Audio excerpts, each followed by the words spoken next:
नाशिकमध्ये मुळातच हिलिंगचा गुण, आरोग्यासाठी प्रसिद्ध असलेली ही भूमी.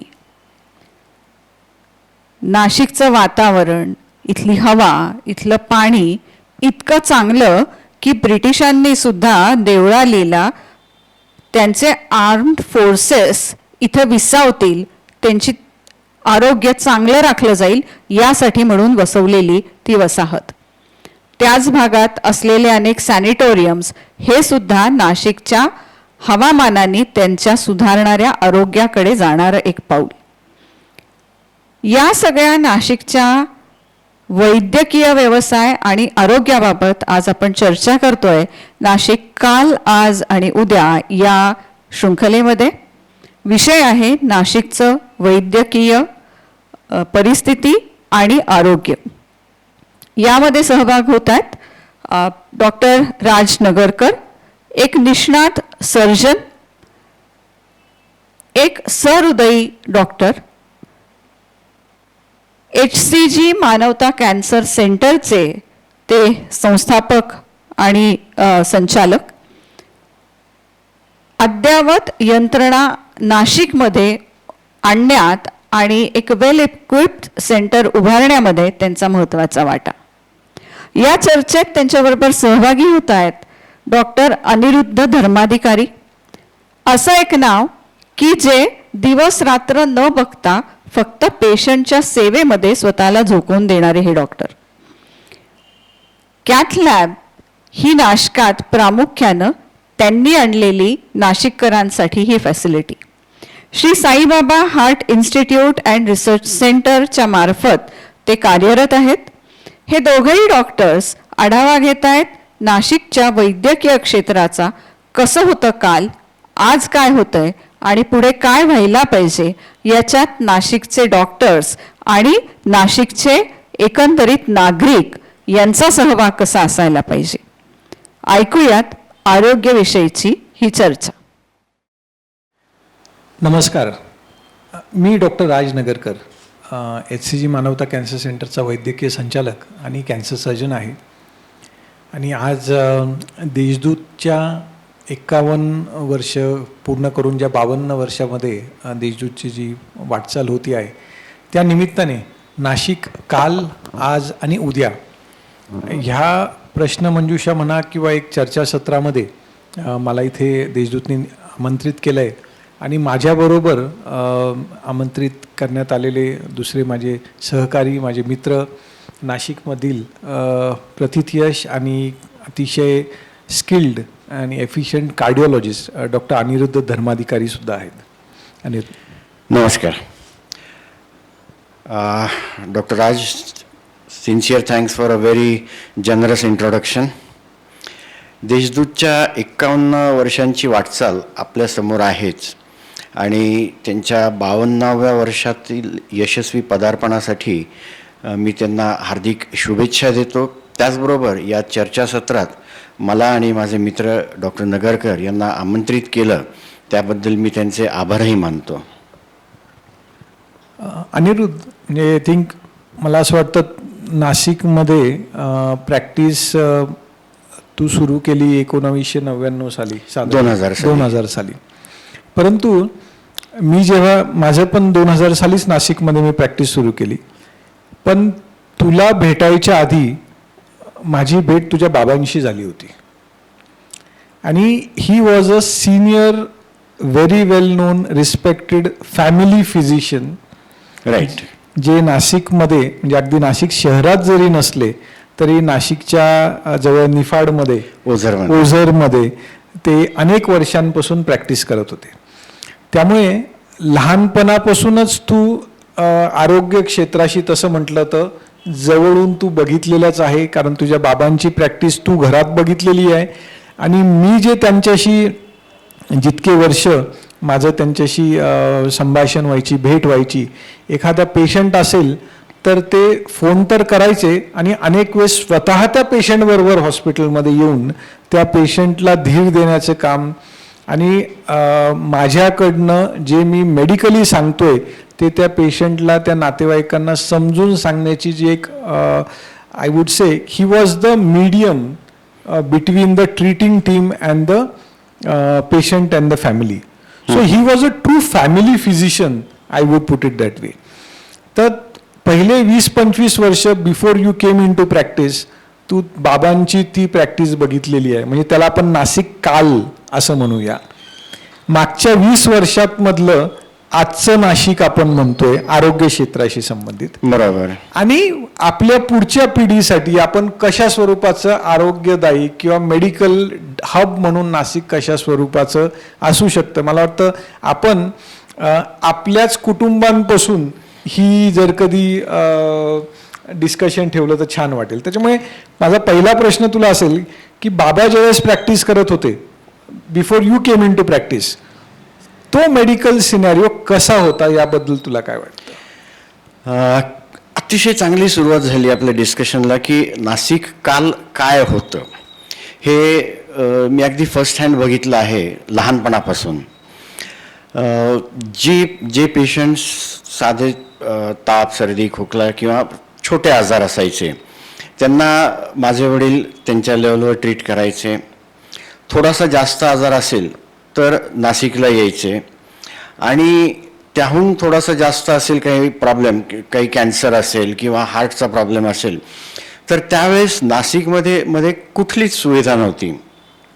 त्यामुळे पेशंटला जसलोक हॉस्पिटल किंवा हिंदुजा हॉस्पिटल, बॉम्बे हॉस्पिटल अशा ठिकाणी जावं लागायचं. आणि माझे वडील पेशंटबरोबर जायचे, रात्री प्रवास करायचे, पेशंटचं सगळं मुंबईमध्ये व्यवस्था लावून द्यायचे आणि मग परत यायचे. ही त्यावेळची गोष्ट आहे. पण गेल्या 20 वर्षामध्ये नाशिकने वैद्यकीय क्षेत्रामध्ये बरीच चांगली वाटचाल केलेली आहे. मी आलो त्या दरम्यान नाशिकमध्ये पहिली कॅथलॅब, कार्डियाक कॅथलॅब चालू झाली की ज्यामुळे नाशिकमध्ये अँजिओग्राफी, अँजिओप्लास्टी सुरू झाली. त्यानंतर मला वाटतं तू आल्यानंतर IMRT तुमचं रेडिएशनचं जे सगळ्यात अत्याधुनिक मशीन्स आहेत ते सगळे तू नाशिकमध्ये आणलेस. तसंच वेगवेगळ्या क्षेत्रांमध्ये ऑफ्थॅल्मॉलॉजी, ENT नाशिकची प्रगती खूप छान झाली आणि नाशिकहून मुंबईला पेशंट्स जाण्याचं प्रमाण खूप कमी होत गेलं. आणि उद्याबद्दल आपण बोलणारच आहोत, पण आत्ताची वाटचाल बघून मला खात्री आहे की उद्या रिव्हर्स ड्रेनेज होऊन मुंबई किंवा मोठ्या महानगरांमधले पेशंट्स नाशिकमध्ये येतील ट्रीटमेंटसाठी. आजही आपण तो ट्रेंड बघतोय. तुझ्याकडे तर परदेशातूनही पेशंट्स येतात नाशिकमध्ये ट्रीटमेंट करण्यासाठी. इतक्या चांगल्या वैद्यकीय सुविधा नाशिकमध्ये आता उपलब्ध झालेल्या आहेत. त्यामुळे कालचं नाशिक आणि आजचं नाशिक याच्यात खूप फरक आहे आणि उद्याचं नाशिक अजूनही वेगळं चित्र बघायला मिळणार आहे आपल्याला. इनफॅक्ट अनिरुद्ध, जसं तू बोललास खरं आहे की पहिले म्हणजे माझी पण प्रॅक्टिस नाशिकमध्ये मी 2000 साली सुरू केली. त्याच्या आधीपर्यंत जे काही ऐकायचो आणि सुदैवाने माझी प्रॅक्टिस मी सुरू केली कैलासवासी डॉक्टर वसंत पवार, डॉक्टर बेळे यांच्याबरोबर प्रॅक्टिस सुरू केली, जे ऑलरेडी 20-30 वर्ष प्रॅक्टिसमध्ये होते. तर त्यांच्याशी जेव्हा चर्चा व्हायची ऑपरेशन थिएटर्समध्ये बोलत असताना त्यावेळेसचे अनुभव ऐकून काही वेळेस असं अंगावरती शहारे पण यायचे की हे प्रॅक्टिस कशी करत होते. कारण माझा प्रवास तर असा होता की टाटा हॉस्पिटलहून इंग्लंड आणि इंग्लंडहून डायरेक्ट नाशिक. म्हणजे मी नाशिकमध्ये आलो आणि ॲज अ कॅन्सर सर्जन म्हणून आल्यानंतर पहिला धक्का किंवा पहिला शॉक बसला होता की पहिल्या दिवशी पहाटे 4 वाजता सर्जरी सुरू करायला थिएटरमध्ये गेलो, पण ऑपरेशन थिएटरमध्ये इलेक्ट्रोकॉटरी मशीन नव्हती. मी कॉटरी मशीन शिवाय कधीच ऑपरेशन केलेले नव्हते. पण त्या दिवशी थोडा स्वतःवरती चिडचिड पण होत होती, राग पण येत होता, पश्चाताप पण येत होता की मी नाशिकमध्ये प्रॅक्टिस का सुरू केली. परंतु नंतर लवकरच असं लक्षात आलं की आपण ह्या सर्व सुविधांशिवाय आपण प्रॅक्टिस करूच शकत नाही. परंतु आपले जे सिनियर्स आहेत, मग त्याच्यामध्ये डॉक्टर DN लेले सर झाले, वसंत पवार सर झालेत, डॉक्टर बापळे सर झाले, यांनी तर 20-30 वर्षापूर्वी प्रॅक्टिस सुरू केली जेव्हा कॉटरी मशीन्स नव्हत्या, OT लाईट्स नव्हते, जनरेटर्स नव्हते आणि फक्त प्रॅक्टिसच नाही केली तर उत्तम दर्जाची प्रॅक्टिस केली. म्हणजे लॅरिंजेक्टमी सारख्या सर्जरीज असेल, खूप चांगल्यारीत्या केल्या, जे अवेलेबल रिसोर्सेसमध्ये जे काही शक्य होतं ते त्यांनी केलं. अर्थात त्यांना जो पाठबळ नव्हतं ते इन्फ्रास्ट्रक्चरचं नव्हतं, टीमचं नव्हतं. आपण लकी आहोत की आपण ज्या युगात प्रॅक्टिस सुरू केली त्यावेळेस आपल्याकडे इन्फ्रास्ट्रक्चरबरोबर ही सर्व टेक्नॉलॉजी खूप सहजरित्या उपलब्ध झाली. इनफॅक्ट मी माझ्या विद्यार्थ्यांना मध्ये एकदा जस्ट टॉक देत असताना म्हणालो, as doctors we are blessed to be born in the best generation. In the best generation ह्या दृष्टीने की आपल्याला टेक्नॉलॉजी अवेलेबल झाली, आपल्याला पास्टचे एक्सपिरियन्स आपल्यासमोर आलेत आणि आपण अशा वेळेस प्रॅक्टिस सुरू केली जेव्हा पेशंट आणि डॉक्टरचे रिलेशन्स अजूनही ह्युमॅनिटेरियन ग्राउंड्सवरती आणि पर्सनल लेवल्सवरती आहे. आपण अजूनही आपलं अमेरिकेकरण झालेलं नाही असं म्हटलं तर चालेल, जिथे फक्त it is more like a service oriented industry. त्यामुळे ह्या 20 वर्षांमध्ये तुला कधी पश्चाताप झाला की तू नाशिकमध्ये प्रॅक्टिस सुरू केली? पहिल्या वर्षी जसं तू इंग्लंडहून आलास तसं मी पण इटलीहून आलो. जे मध्ये DM केलं, त्यानंतर 2 वर्ष इटलीमध्ये फेलोशिप केली अँजिओप्लास्टी शिकण्यासाठी. कारण त्यावेळेस आमच्या प्रोफेसरना सुद्धा अँजिओप्लास्टी करण्याची परवानगी नव्हती, फक्त हेड ऑफ डिपार्टमेंट अँजिओप्लास्टी करायचे आणि मी लेक्चरर होतो, तर माझ्यापर्यंत ते पोचणं शक्यच नव्हतं. त्यामुळे मी 2 वर्ष इटलीत जाऊन अँजिओप्लास्टीची फेलोशिप केली. परत आलो तेव्हा नाशिकमध्ये जस्ट सुरू झालेली एकच कॅथलॅब होती आणि तेव्हा असं वाटायला लागलं की आपण नाशिकमध्ये का आलो म्हणून. आणि दुसरी गोष्ट अशी होती की अवेअरनेस, जे लोकांमध्ये हृदयविकाराबद्दल जागरूकता खूप कमी होती. जर मी पेशंटला अँजिओग्राफी करायची असा सल्ला दिला तर मला पेशंट परत दिसायचंच नाही. गोळ्या औषधांनी जे होणार तेवढं करा डॉक्टर, बाकी काही करायला सांगू नका.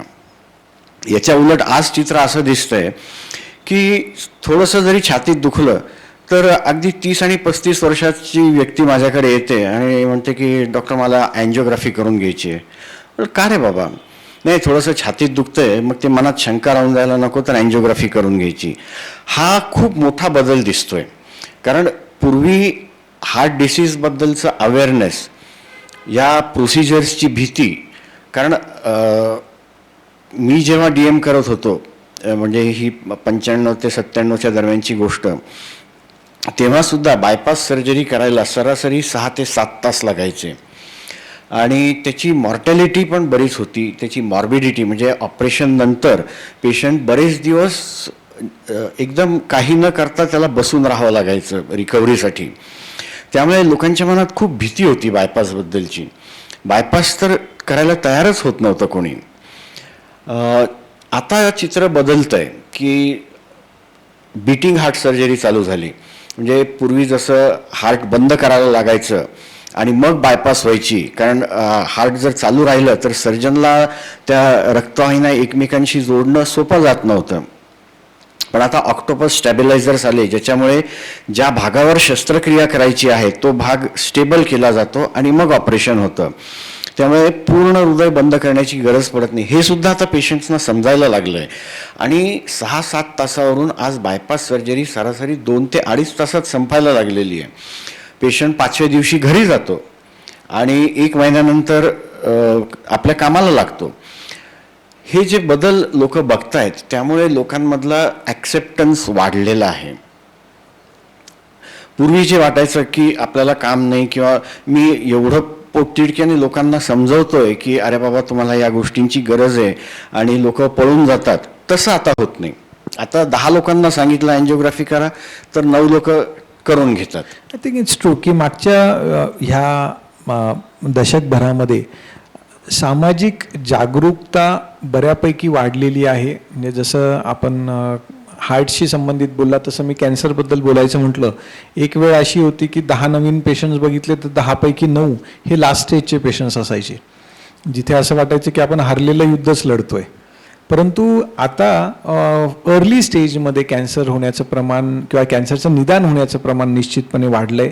आणि त्याचं कारण पण आहे की आता स्त्रिया असेल पुरुष असतील हे आपल्या होणाऱ्या त्रासांना दुर्लक्ष न करता ते वैद्यकीय सल्ला लवकर घेत आहेत आणि अवेअरनेस निश्चितपणे वाढलेला आहे.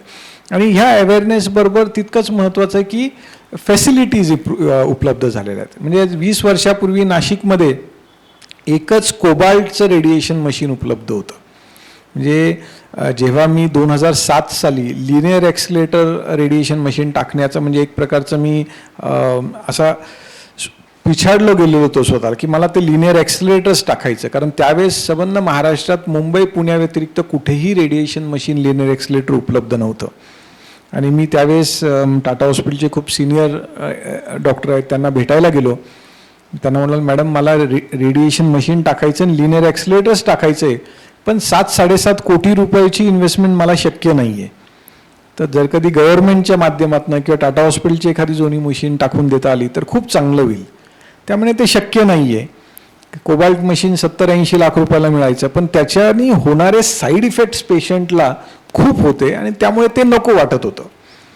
तेव्हा त्यांनी मला विचारलं की तू काय करायचं ठरवलं आहे. म्हटलं मॅडम मी लिनियर एक्सलेटर्स टाकेल, कसं टाकायचं बघू. तर ते हसत हसत मला म्हटलं आहे की there are better ways to commit suicide. म्हणजे better ways to commit suicide याचा अर्थ की हा काळ 2007च्या दरम्यान 2005 ते 10 असा पिरियड होता जेव्हा लोकांना हॉस्पिटल हे एक फक्त केअर गिविंग ऑर्गनायझेशन न राहता त्यांना लक्षात यायला लागलं की एक डॉक्टर वैयक्तिकरित्या खूप काही करू शकत नाही, त्याच्या लिमिटेशन्स आहेत. कारण जसं आपण अनिरुद्ध तू जसं म्हणाला की बाबांची प्रॅक्टिस ते क्लिनिकल जजमेंटवरती असेसमेंटवरती ट्रीटमेंट करायचे. 100 पैकी 95 ते 98% रुग्णांना त्यांच्या अनुभवाचा फायदा होऊन निश्चितपणे त्यांना उपचारामध्ये प्रतिसाद मिळायचा. परंतु ते 2 ते 5% रुग्ण असे होते ज्यांना ॲडिशनल ज्या इन्व्हेस्टिगेशन्स आहे, ज्या ॲडव्हान्स टेक्नॉलॉजीच्या टेस्ट लागत होत्या त्या उपलब्ध नसल्या कारणाने त्या पेशंट्सच्या निश्चितपणे जीवाला पण धोका निर्माण व्हायचा आणि त्यांची रिकव्हरी ॲडिक्वेट नव्हती. 2005 ते 10 हा पिरियड होता जेव्हा त्या सर्व टेक्नॉलॉजीज नाशिकमध्ये फार पटकन उपलब्ध झाल्या, एकामागे एक उपलब्ध झाल्या. आणि हे उपलब्ध होत असताना all this technology came at a price. मग त्यावेळेस कॉर्पोरेट हॉस्पिटल्स आले, कारण आज कॅन्सर हॉस्पिटल टाकायचं म्हटलं 100 बेडचं हॉस्पिटल टाकायचं म्हटलं तरी सरासरी 100 कोटी रुपये इन्व्हेस्टमेंट लागते. मग ही 100 कोटी रुपयाची इन्व्हेस्टमेंट मग आपण प्रोफेशनल म्हणतोय की आता we are now going towards a hospital as a healthcare industry. हा बदल जो झाला हा बदल सुरुवातीला एक्सेप्ट करणं सुद्धा समाजाला अवघड होतं. कारण आतापर्यंत त्यांना सवय काय होती, हे माझे डॉक्टर, मी यांना रात्री बेरात्री कधी पण जाऊ भेटूया. त्यांनी मग ते 30 रुपयाची फीस घ्यायची, 50 रुपयाची फीस घ्यायची आणि त्यांनी औषधं लिहून द्यायची. आता त्यांना कळायला लागलं की हा डॉक्टर पेशंटच्याच हिताचा विचार करतोय, परंतु त्याला CT स्कॅनची पण गरज पडते, त्याला MRIची पण गरज पडते, त्याला एन्जिओग्राफीची पण गरज पडते. आणि मग त्यामुळे आपल्याला थोडासा खर्च आपला वाढतोय. तर कुठेतरी समाजामध्ये हे फ्रिक्शन सुरू झालं आणि हे फ्रिक्शन आपण कोविडच्या काळामध्ये फार प्रखरशाने आपल्याला जाणवलं आणि नाशिकने ते अनुभवलं सुद्धा. कारण कोविड हा अचानक आलेला एक म्हणजे जगावरती झालेला आघात होता. आणि जेव्हा वैद्यकीय क्षेत्र म्हणजे आजही म्हणायचं म्हटलं तरी कोविडला निश्चित काय ट्रीटमेंट आहे प्रश्नचिन्ह आहे, परंतु ज्या सर्व्हिसेस द्यायच्या होत्या those services came at a cost. आणि मग ते कॉस्ट कोणी बेअर करायची, कारण गव्हर्नमेंट इन्फ्रास्ट्रक्चर्स व इनएडिक्वेट, प्रायव्हेट इन्फ्रास्ट्रक्चर्स व well manned, well equipped, but the cost discrepancy was creating the issue. याबद्दल काय असं वाटतं? आपण हे ॲक्सेप्ट करायला हवं की good things come at a cost. म्हणजे तू जे म्हणतोस ते बरोबर आहे की पूर्वीच्या पिढीमध्ये क्लिनिकल जजमेंटवर डायग्नोसिस व्हायचं. आणि जसं जसं जास्त जास्त डायग्नॉस्टिक मोडॅलिटीज उपलब्ध व्हायला लागल्या की फॉर एक्झाम्पल इको मशीन. पूर्वी डॉक्टर स्टेथोस्कोप लावायचे छातीला आणि त्यात हृदयाच्या ठोक्यांमधल्या आवाजांमधल्या बदलांवरून हृदयाच्या झडपांच्या विकारांचं निदान करायचे. आता इको मशीन सहज उपलब्ध झालेलं आहे. मी आलो तेव्हा नाशिकमध्ये एकच इको मशीन होता, आता किमान 40-50 इको मशीन्स असतील. याचा डिसॲडव्हान्टेज असा झालेला आहे की नवीन जनरेशनचे डॉक्टर्स हे स्टेथोस्कोपला कमी महत्त्व देतात आणि इको मशीनला जास्त महत्त्व देतात. In a way they are not wrong, कारण इको मशीन हे केव्हाही जास्त परफेक्ट डायग्नोसिस देतं. But again it comes at a cost. प्रत्येक गोष्टीमध्ये झालेलं आहे. हृदयविकार आहे, तुमची लक्षणं काय आहेत याच्यावर आम्हाला शिकत असताना जास्त भर दिला जायचा की चालल्यानंतरच होतं का, किती वेळ राहतं, कुठल्या बाजूला दुखतं, ते कसं रेडिएट होतं आणि त्यावरून आपण निदान करायचं की हृदयविकार आहे किंवा नाही. आता असं झालं आहे की छातीत दुखतंय म्हटल्यानंतर मग निदान करायला अँजिओग्राफी करा. हे फक्त डॉक्टरांचंच आहे असं नाही. जसं मी सुरुवातीला म्हटलं की पेशंट आता स्वतःहून माझ्याकडे येतात की डॉक्टर मला छातीत दुखतंय, मला वाटतं अँजिओग्राफी करून घ्यावी. पण अनिरुद्ध, याचा असा पण आपण एक वेगळा भाग बघू शकतो की आधी हार्ट अटॅक किंवा कॅन्सर हे 60 नंतर होणारे आजार होते, 50 नंतर होणारे आजार होते. आता हृदयविकार, कॅन्सर आपण 30व्या वर्षी 35व्या वर्षी बघतो. तर इज इट आपण एका दृष्टीने द कॉस्ट ऑफ इन्फ्रास्ट्रक्चर किंवा इक्विपमेंट किंवा मॉडर्नायझेशन म्हणू, पण दुसरीकडे मी असं म्हणेल की the value of human life has increased. आधी 35व्या वर्षी एखादा व्यक्ती एकोग्राफी मशीन, 2D एको उपलब्ध नव्हतं किंवा अँजिओग्राफी उपलब्ध नव्हती म्हणून त्या बिचाऱ्याचा तो जीव जायचा आणि त्याला आपण वेगळं काहीतरी नाव द्यायचो. अगदी बरोबर. आपण कोणी म्हणायचं ज्याला मूठ मारली म्हणून. ते जे अंधश्रद्धाळू आहेत किंवा अशिक्षित लोक आहेत, त्यावेळेस काही तरुणांमध्ये हृदयविकार नव्हताच अशातली गोष्ट नाही आहे. तेव्हाही तरुणांमध्ये हृदयविकार व्हायचा. आता त्याचं प्रमाण वाढलेलं आहे. त्याचबरोबर डिटेक्शन रेट पण वाढलेला आहे. या नवीन इक्विपमेंट्सचा, जे मी म्हटलं की everything comes at a cost, त्याचा वापर तुम्ही योग्य पद्धतीने केला तर कमी वयात सुद्धा हे आजार होतात हे आता लक्षात यायला लागलं आहे आपल्याला. अर्थातच आपल्या बदलत्या जीवनशैलीमुळे जे रात्री बेरात्री जागणं, काम करण्यासाठी IT इंडस्ट्रीतले लोक असतात किंवा कॉल सेंटरचे लोक असतात ज्यांना रात्रीचे जागरणं करावे लागतात किंवा नाईट ड्युटीज करणारे लोक असतात, फास्ट फूड, स्मोकिंग, अशा अनेक गोष्टी आहेत ज्या आपल्या जीवनशैलीत बदल होत चाललेला आहे, ज्या आरोग्यासाठी फारशा चांगल्या नाही आहेत. त्या गोष्टींचं प्रमाण वाढायला लागलं आणि त्यामुळे हृदयविकार आणि कॅन्सर दोन्ही गोष्टी, त्याचबरोबर इतरही आजार वाढत चाललेले आहेत आणि ते कमी वयात होत आहेत हे लक्षात येतं आहे. पण या नवीन डायग्नॉस्टिक मॉडॅलिटीज ज्या आहेत त्यामुळे आपल्याला कमी वयातले हे आजारसुद्धा डिटेक्ट करता येतात. जे आपण जर बघितलं तर भारत स्वतंत्र झाला तेव्हा ॲव्हरेज लाईफस्पॅन किती होतं, सरासरी 55 ते 57 वर्ष लाईफस्पॅन होतं, ते आता 71 वर्षापर्यंत गेलं लाईफस्पॅन. हे कशाचं यश आहे? हे मेडिकल ट्रीटमेंटचं यश आहे. हे इम्प्रूव्ड सोशिओ इकॉनॉमिक स्टॅटसचं यश आहे. म्हणजे आपण योग्य वेळेत निदान करणं आणि योग्य उपचार उपलब्ध असणं. आता तुम्ही कोरोनाचा विषय काढला की कोरोनामध्ये थोडंसं फ्रिक्शन झालं की लोकांना कॉस्ट बेअर करावी लागली. तर काउन्सिलिंग हा खूप महत्त्वाचा भाग राहतो याच्यात. आपण लोकांपर्यंत या सगळ्या गोष्टींचं महत्त्व, त्याचं कॉस्ट एक्सप्लेन करणं हे आपली बाजू झाली. त्याचबरोबर समाजामध्ये जागरूकता निर्माण व्हावी यासाठी प्रसारमाध्यमांनी, याच्यात देशदूतचाही मोठा रोल येणार आहे, प्रसारमाध्यमांनी सुद्धा प्रयत्न करायला हवा की त्यांनी सुद्धा सांगायला पाहिजे की these things don't come free. Oxygen सिलेंडरची कॉस्ट तुलाही माहिती आहे की 180 रुपयाला मिळणारा सिलेंडर 1000 रुपयाला मिळायला लागला, तो कॉस्ट कोणी बेअर करायचा? इनफॅक्ट आपण म्हणजे स्वातंत्र्य जेव्हा मिळालं त्यावेळेस इनफॅक्ट 1980 सालापर्यंत जे त्रिसूत्री प्रत्येक इलेक्शनमध्ये किंवा गव्हर्नमेंटचे जे प्रायोरिटीज होत्या त्या होत्या रोटी कपडावर मकान.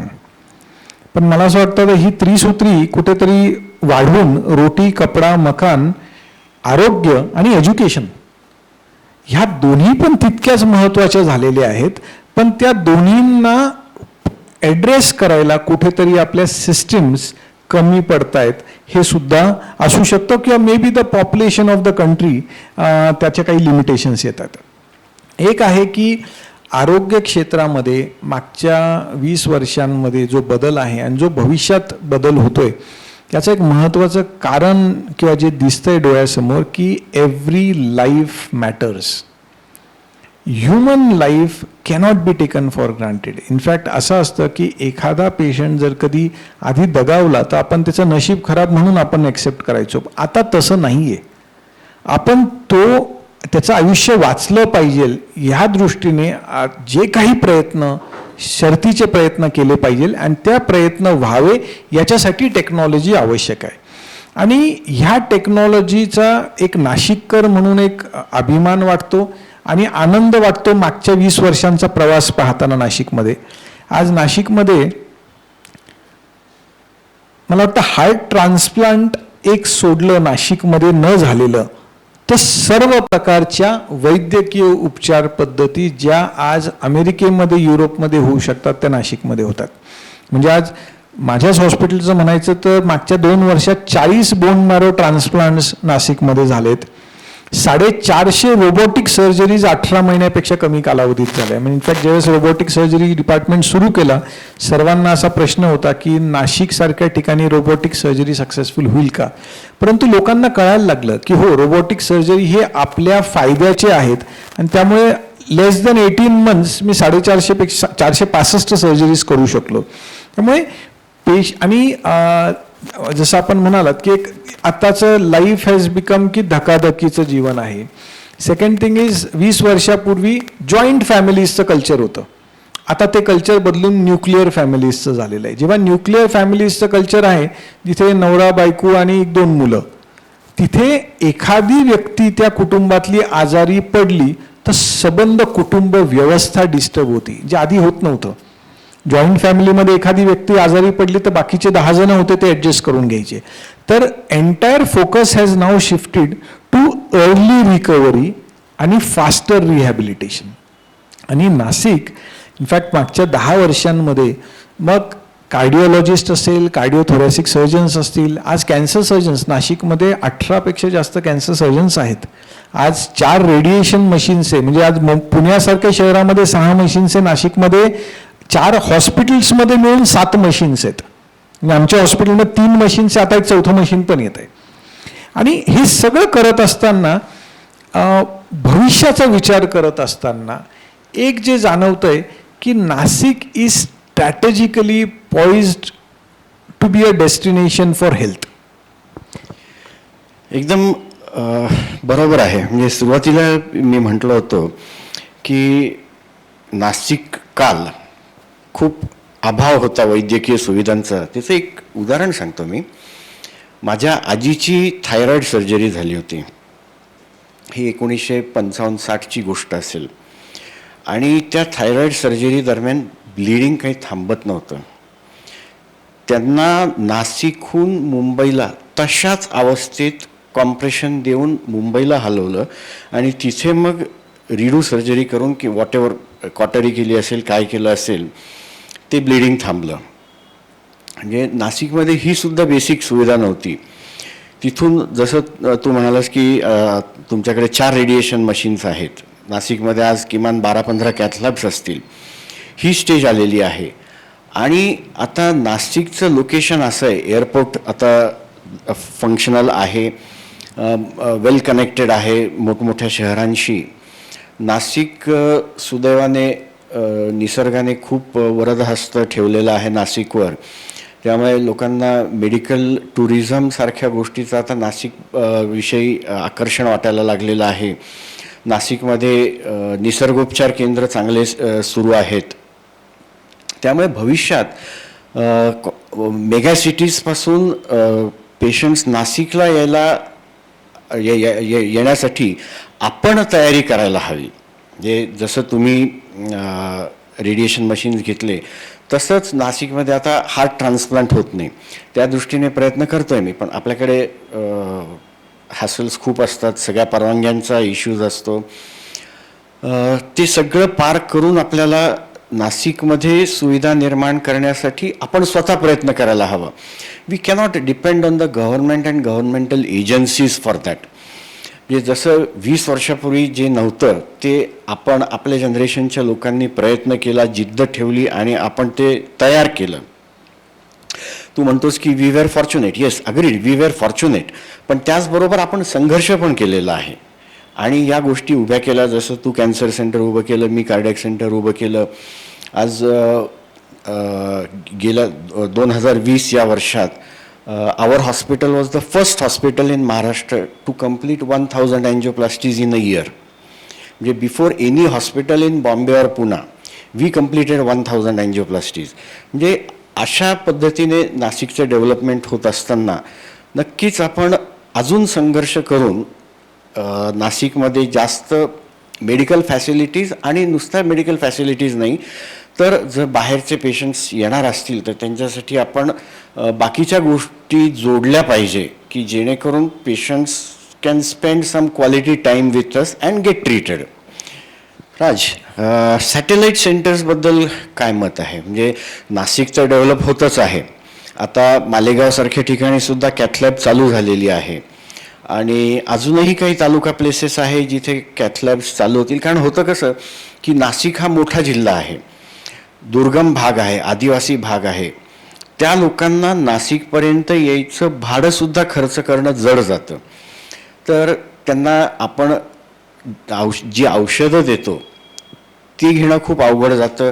4 गोळ्या लिहिल्या तर त्यातल्या 2 गोळ्या घेतील, 2 गोळ्या घेणार नाहीत आणि त्यांना ही वंचन असताना त्यांच्या भागांमध्ये जर तालुका प्लेसेस आणि नॉर्थ महाराष्ट्रामधल्या डिस्ट्रिक्ट प्लेसेसमध्ये सुद्धा सॅटेलाईट सेंटर सुरू करण्याचा काही प्लॅन आहे का?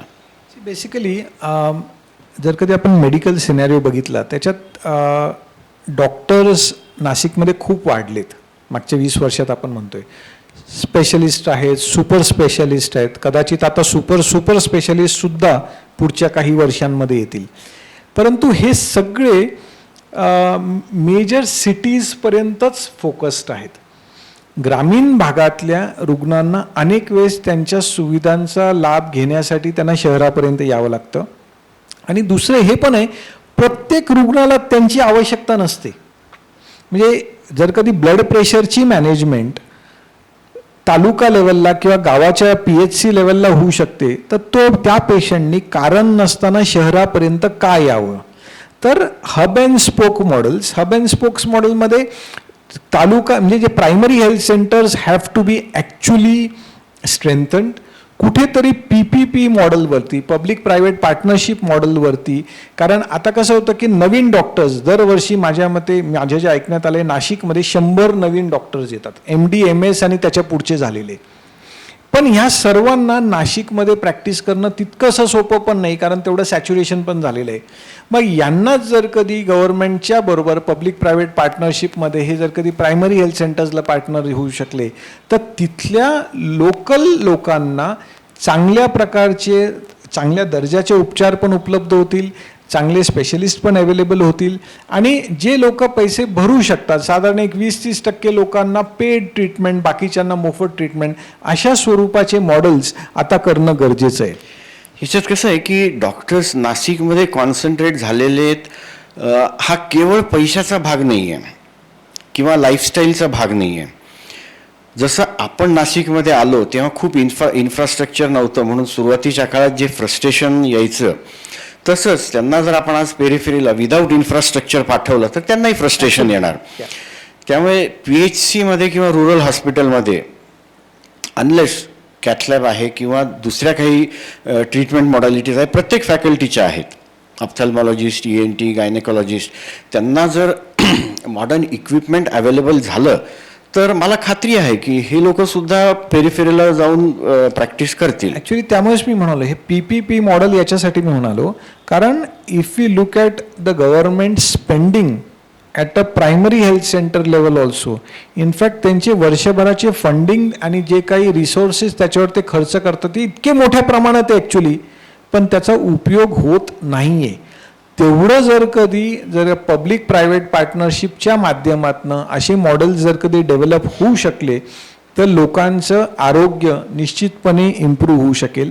एक सेकंड पार्ट असा आहे की आज भारत हे एक असं राष्ट्र आहे जिथे सर्वाधिक प्रमाणामध्ये मोबाईल फोन्स, स्मार्टफोन्स अवेलेबल आहेत. मग जर कधी हे स्मार्टफोन्स अवेलेबल आहेत आणि अगदी पार खेड्यापाड्यामध्ये सुद्धा इंटरनेट पोहोचलंय असं आपण जर कधी अभिमानाने सांगतोय, तर मग आपण टेलिमेडिसिन का नाही जास्त प्रमाणात याचा उपयोग करून घेऊ शकतो. टेलिमेडिसिनने आपण कन्सल्टेशन करू शकतो, जी मेडिकल ट्रीटमेंट आहे ती करू शकतो. मी म्हणतो जी बेसिक नीड्स आहेत. कारण आज मी समजा हॉस्पिटलमध्ये बसताना मी आज रोज 100 पेशंट जरी बघितले तर फॅक्च्युअली मला असं वाटतं या 100 पेशंट्सपैकी कमीत कमी 40 पेशंट्स असे आहेत जे स्वतःहून ट्रॅव्हल करून माझ्यापर्यंत नसते पोहोचले तरी सुद्धा मी त्यांना ओपिनियन देऊ शकलो असतो. एक सेकंड पार्ट असा आहे की आपण जसं बोललात की आपण संघर्ष करून आपली हॉस्पिटल्स उभी केली. यू सेड की नाशिकमध्ये आज 14-15 कॅथलॅब्स आहेत. ह्या सर्व 14-15 कॅथलॅब्स त्यांच्या पूर्ण जे काही त्यांची कॅपॅसिटी आहे त्याचं कॅपॅसिटी युटिलायझेशन होतं आहे का? नाही होते. In fact we end up having something called as a waste of national resources. कारण आज जर कधी ह्या शहराची गरज 10 कॅथलॅब आहे, तिथे जर कधी 15 कॅथलॅब असतील तर त्या 5 कॅथलॅबची जी इन्व्हेस्टमेंट आहे ती आपण अनावश्यक करतोय. आज नाशिकमध्ये जर कधी 6 रेडिएशन मशीन्सची आवश्यकता असेल आणि 7 मशीन्स टाकतोय तर ते 7व्या मशीनची खरंच गरज आहे का? Time has come to think where every penny counts. मग तो पैसा तुझ्या खिशातला असेल, माझ्या खिशातला असेल, गव्हर्नमेंटच्या खिशातला असेल, परंतु कॅपॅसिटी युटिलायझेशन आपण जर कधी करू शकलो तर निश्चितपणे ज्या आवश्यक गोष्टी आहेत त्या आपण करू शकतो. इनफॅक्ट मागच्या 2 वर्षांपासून आम्ही ताशकंदमध्ये ज्यावेळेस मी माझी OPD चालू केली, medical tourism Uzbekistan, Bangladesh, Afghanistan हे सुरू केलं, त्यावेळेस असं लक्षात आलं की आपण खूप संपन्न आहोत त्या राष्ट्रांपेक्षा. संपन्न फक्त हॉस्पिटल्सच्या बेड्सच्या स्वरूपात नव्हे, टेक्नॉलॉजीच्या स्वरूपात नव्हे, परंतु आपल्याकडे टॅलेंट आहे, स्किल्ड डॉक्टर्स आहे. मग ह्या स्किल्ड डॉक्टर्सचा आपण जर कधी पुरेपूर उपयोग करून घेतला तर निश्चितपणे भविष्य काळामध्ये आपण जास्त चांगल्यारीत्या क्वालिटी सर्व्हिसेस देऊ शकतो. नाशिकमध्ये ॲज यू मेन्शन्ड की एअरपोर्ट आहे. आता सुरत चेन्नई जो ग्रीन कॉरिडॉर होतोय त्याच्यामुळे नाशिकचा फायदा होणार आहे. समृद्धी एक्सप्रेसमुळे मुंबई नाशिकच्या खूप जवळ आलंय. आज शहापूर ठाण्याचे कमीत कमी 2 ते 3 रोज नवीन पेशंट्स नाशिकमध्ये मी ट्रीट करतो. कारण ठाण्याच्या पेशंटला जितका वेळ नाशिकला यायला लागतो तितकाच वेळ त्याला टाटा हॉस्पिटलला जायला लागतो. तो म्हणतो मला नाशिकला येणं परवडतं कारण इथे पटकन ट्रीटमेंट होते, स्वस्तात ट्रीटमेंट होते आणि मला डॉक्टर ओळखीचे वाटतात, आपले वाटतात. हा जो काही आपली भौगोलिक ठिकाण आहे आणि नाशिक हे निसर्गाने खरंच we are blessed with nature. याच्यामध्ये रिहॅबिलिटेशन, नेचर केअर ह्या इतक्या चांगल्यारीत्या होऊ शकतात की नाशिककर म्हणून कधी कधी असं वाटतं आता नाशिक वाढू नये, आता याच्यापेक्षा जास्त नाशिक वाढलेलं नको आहे आपल्याला. परंतु त्याच वेळेस जे काही आहे याचं आपण जसं म्हणाला की कॅपॅसिटी युटिलायझेशन जर कधी करू शकलो, कारण it is not only about patient and a doctor. जेव्हा एखादा बाहेरगावचा पेशंट नाशिकमध्ये उपचाराला येतो तर तो पेशंट एक कॅटलिस्ट इफेक्टनी इकॉनॉमीला इफेक्ट करतो. मग तो रिक्षावाल्याचा असेल किंवा ओला असेल, हॉटेल असेल, फ्लॅट असेल, जेवणाची व्यवस्था असेल, या सर्व इंडस्ट्रीला एक प्रकारच्या नाशिकच्या इकॉनॉमीला फायदा होत असेल. आज नाशिकचे जे काही पॉप्युलेशन आहे साधारण दोन म्हणजे 20 लॅक्स पॉप्युलेशन नाशिकचं, आपण जिल्ह्याचं साधारण 35-40 लाख आहे. परंतु नाशिक आजही उत्तर महाराष्ट्र झाले, साऊथ गुजरात झालं, मराठवाडा झालं, यांच्यासाठी एक ड्रेनेज, एक सेंट्रल हब आहे when it comes to health care. आणि पुढच्या 10 वर्षांमध्ये हा जो काही आपला सेंट्रल हब जो आहे हा अजूनही कन्सॉलिडेट होणार आहे, स्ट्रेंथन होणार आहे, याबद्दल मला शंका वाटत नाही. फक्त आता याच्यात एक महत्त्वाची बाजू जी तुला, मला आणि आपल्या सहकार्यांना, जे आपण ह्या 20 वर्षांपासून जे प्रॅक्टिस करत आलेलो आहोत, की कुठेतरी मेडिकल एथिक्स, प्रोटोकॉल्स आणि क्वालिटी आणि ते जे आपलेपण आहे, जो प्रामाणिकपणा आहे, तो डिस्टर्ब होऊ नये, याच्यासाठी सुद्धा येणाऱ्या नव्या पिढीला, युवा पिढीला मार्गदर्शन करणं हे पण आपली जबाबदारी. याच्याबद्दल तुला काय वाटतं?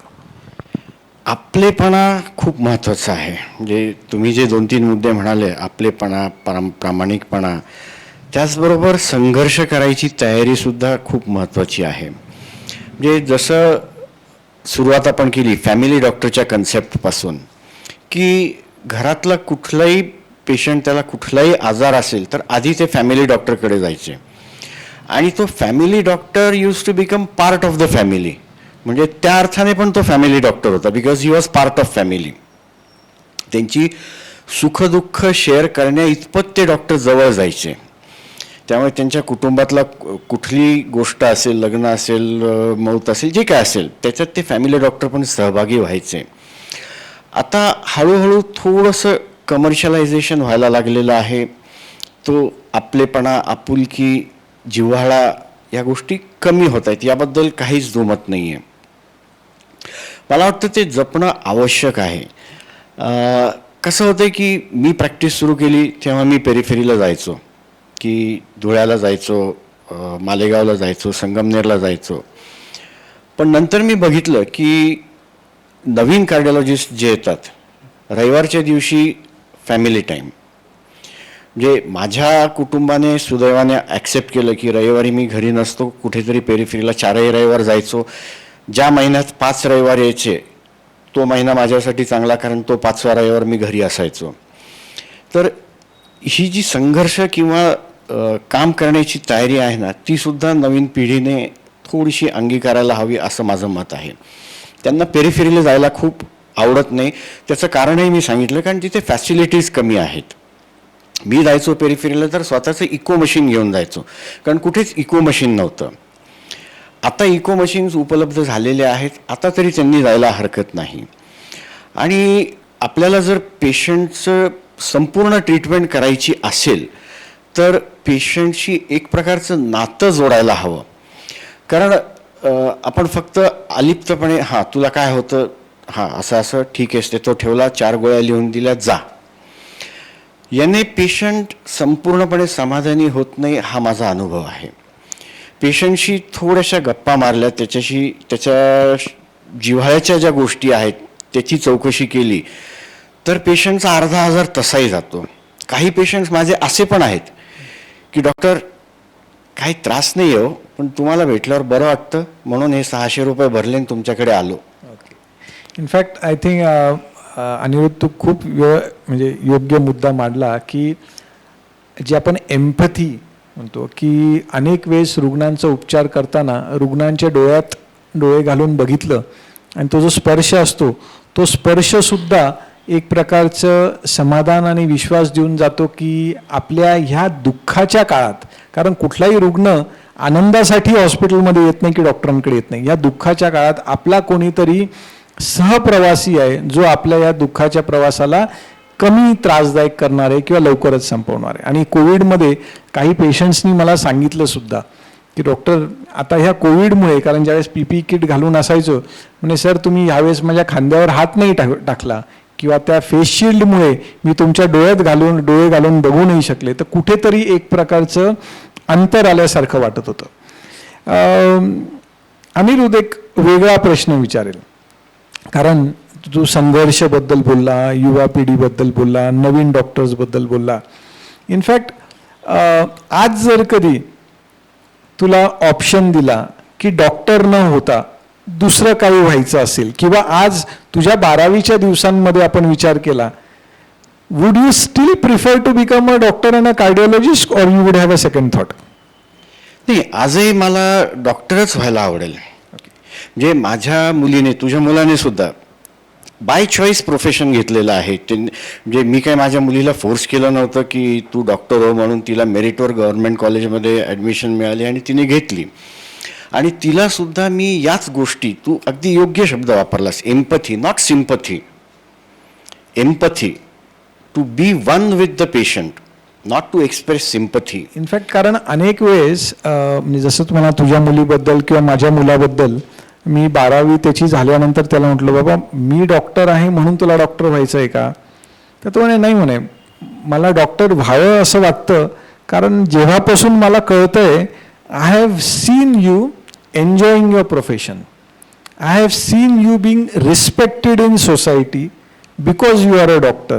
म्हणजे मजेची गोष्ट अशी आहे की शनिवार संध्याकाळ अनेक वेळेस, म्हणजे महिन्यातनं 2-3 वेळेस तरी होतं, माझ्या मिसेसला घरातल्या सगळ्या भाजीपाला तिला स्वतःहूनच विकत घ्यायला आवडतं. ती कधी माणसांना पाठवत नाही. ती म्हणते मला भाजीपाला स्वतः चॉईस करायला आवडते आणि तिचा आग्रह असतो की तू माझ्याबरोबर चालायचं. आग्रह याच्यासाठी असतो कारण त्या भाजी मार्केटमध्ये गेल्यानंतर कमीत कमी दर 3री-4थी जी भाजीवाली मावशी असते किंवा काका असतात ते ओळखतात, अरे सर तुम्ही आलेत का, हे पण चांगलं घेऊन जा. ते म्हणते चांगला ताजा भाजीपाला मिळतो तू आला की तिथे.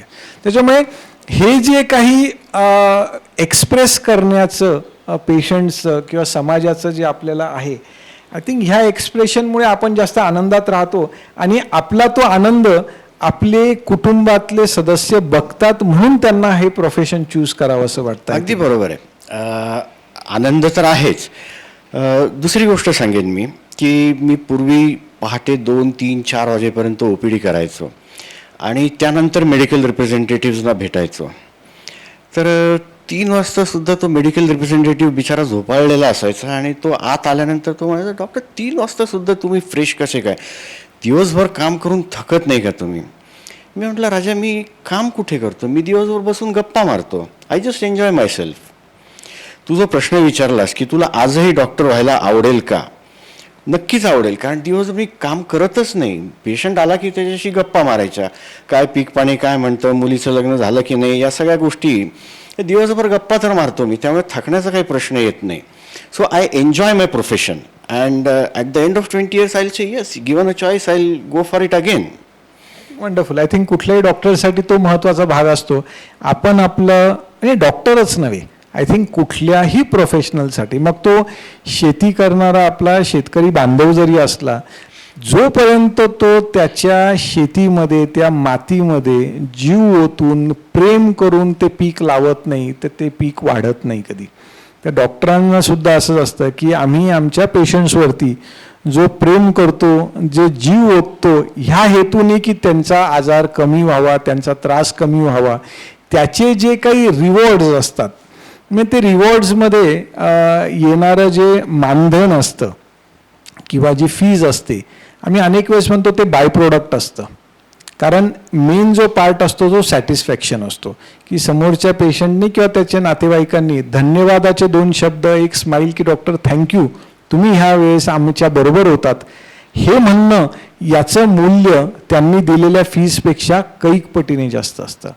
आणि इनफॅक्ट आय थिंक हेच मूल्य जपत आणि आमचे जे सिनियर्स होते, जी आपली प्रिव्हियस जनरेशन होती नाशिकची, जे सिनियर डॉक्टर्स होते, त्या डॉक्टरांनी जो काही आपल्याला, I would say that this is a relay, त्यांनी जो बॅटन आपल्याला पास ऑन केला होता, तो बॅटन आपण मागच्या 20 वर्षांपासून सांभाळतोय, अजूनही सांभाळणारच आहोत.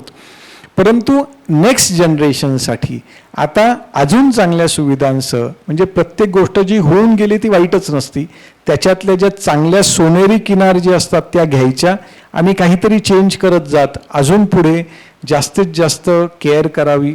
आणि आज आपण पाश्चात्य देशांचं अनेक वेळेस आपण अनुकरण करायला आवडतं आपल्याला, परंतु when it comes to medical science आज अमेरिकेतल्या लीडिंग कॅन्सर सेंटर्स असतील किंवा कार्डियक सेंटर्स असतील, तिथे उपचार करणारे मेजॉरिटी सिनियर डॉक्टर्स हे मूळतः इंडियन्स आहेत. कदाचित त्यावेळेस त्यांनी तिकडे जाण्याचा निर्णय घेतला कारण त्यांना असं वाटलं की इकडे फॅसिलिटीज अवेलेबल नव्हता. पण आज ऑप्शन बघितला तर ते म्हणतील की तिथे जाऊन चूक केली किंवा आज नवीन जनरेशन तिकडे जाण्याची they don't aspire to go abroad, कारण आज इंडियात सगळं काही आहे. आणि येत्या भविष्य काळामध्ये आपण वेस्टर्न वर्ल्डला सुद्धा सायन्स, टेक्नॉलॉजी अँड मेडिसिनच्या स्वरूपामध्ये खूप काही देऊ शकतो. नाशिकमध्ये ऑलरेडी महाराष्ट्र विज्ञान विद्यापीठ आहे, एक मेडिकल कॉलेज आहे, अजून एक मेडिकल कॉलेज येत आहे. आज DNB post graduate training institutes नाशिकमध्ये आहेत. आणि हे सगळं पाहता जोपर्यंत कुठल्याही वैद्यकीय व्यवसायाला एज्युकेशनची जोड पडत नाही, कारण मी म्हणतो की मागच्या 7-8 वर्षांपासून माझ्याकडे पोस्ट ग्रॅज्युएट रेसिडेंट्स आहेत. जेव्हापासून हे पोस्ट ग्रॅज्युएट रेसिडेंट्स यायला लागलेत, माझं लक्ष अजून जास्त द्यावं लागतं, मला जास्त वाचन करावं लागतं, कारण हे युवा आहे, मी त्यांना चुकीचं शिकवू शकत नाही. ते माझ्यापेक्षा जास्त वेल रेड आहेत. आणि माझ्या प्रत्येक स्टेपवरती कुठेतरी एक अंकुश येऊन जातो की मी काही चुकीचं केलेलं चालणार नाही, कारण मी त्यांना चुकीचं शिकवेल नाही. तर त्यामुळे हे सगळं पाहता भविष्यकाळ निश्चित चांगला आहे. येत्या भविष्यकाळात नाशिक अजूनही छान निरोगी राहावं, सुदृढ राहावं.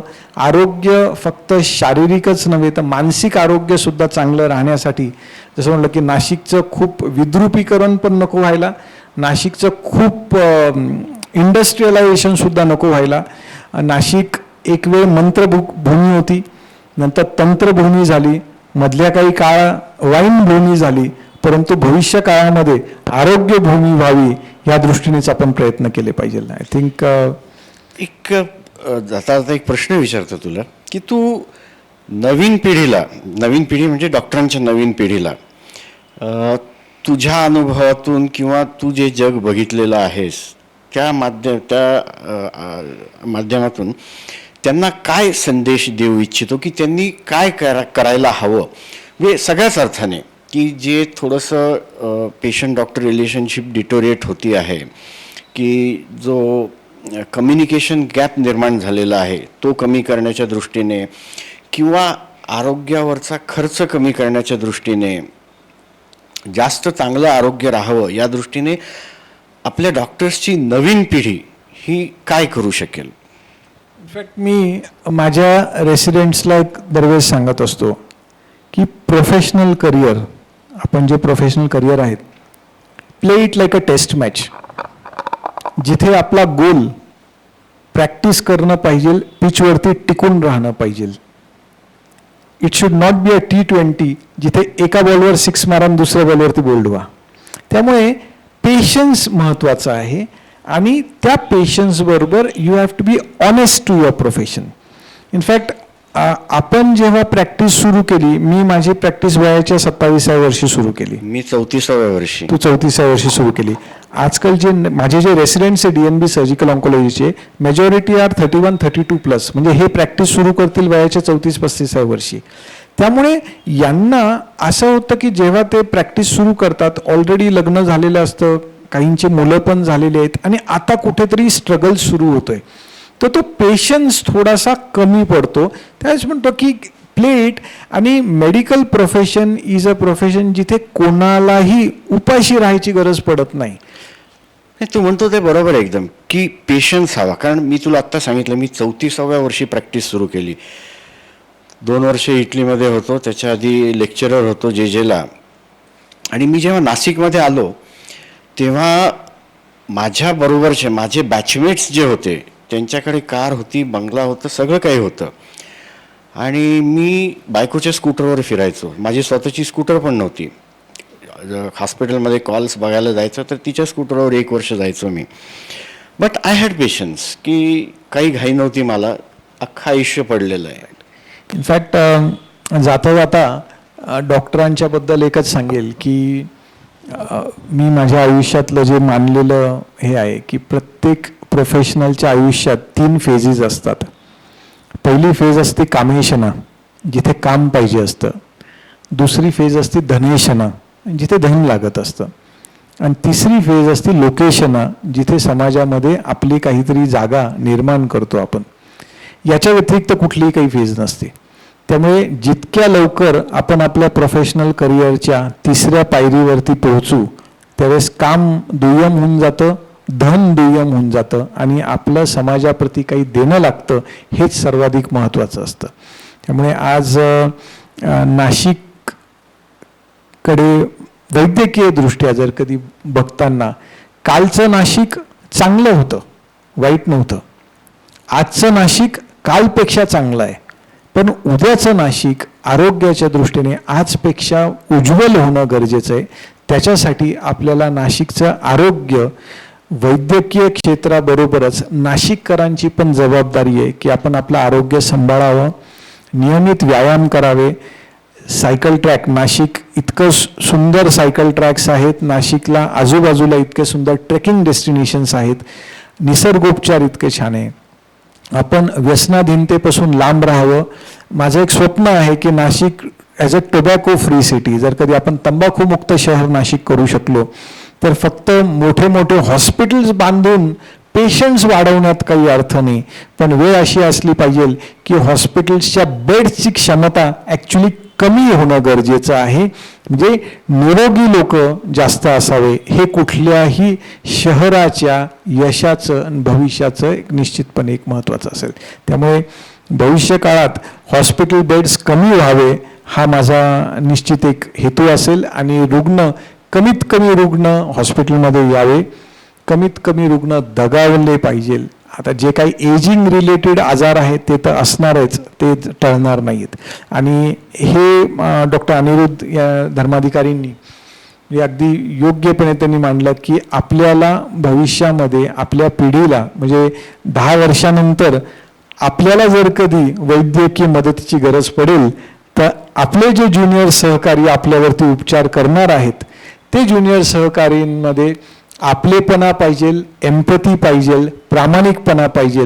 तर आपलं भविष्य म्हणजे आपला वयाचं ते जी पुढचे 20-30 वर्ष जेव्हा आपल्याला गरज पडेल वैद्यकीय मदतीची, त्या मदतीत चांगली मिळावी, प्रामाणिक मिळावी, याच्यासाठी जे काही पेरणी आहे संस्कारांची ती आपल्याला करणं गरजेचं आहे. त्यामुळे आज इथेच आपण थांबूया. देशदूतनी ही जी काही आम्हाला एक संधी दिलेली आहे नाशिक आणि नाशिकचं हे आरोग्य पण जपण्याच्या दृष्टीने, त्याबद्दल धन्यवाद. आणि निश्चितपणे आज वैद्यकीय क्षेत्राचे प्रतिनिधी म्हणून आपण प्रयत्न करूया की हे नाशिक पण असंच राहावं. नक्कीच राज, म्हणजे स्वार्थासाठी का होईना, म्हणजे आपलं भविष्य नवीन पिढीच्या हातात द्यायचं आहे या विचाराने का होईना आपण नवीन पिढी घडवण्यासाठी प्रयत्नशील राहायला हवं. आणि खूप दिवसांनी तुझ्याबरोबर मनमोकळ्या गप्पा मारायला मिळाल्या, तुझे विचार ऐकायला मिळाले, त्याबद्दल मी देशदूतचे आभार मानतो. त्यांना त्यांच्या भविष्यातल्या वाटचालीसाठी मनापासून शुभेच्छा देतो आणि सर्वांच्या दीर्घ आयुरारोग्यासाठी मी परमेश्वर चरणी प्रार्थना करतो आणि थांबतो. धन्यवाद. धन्यवाद.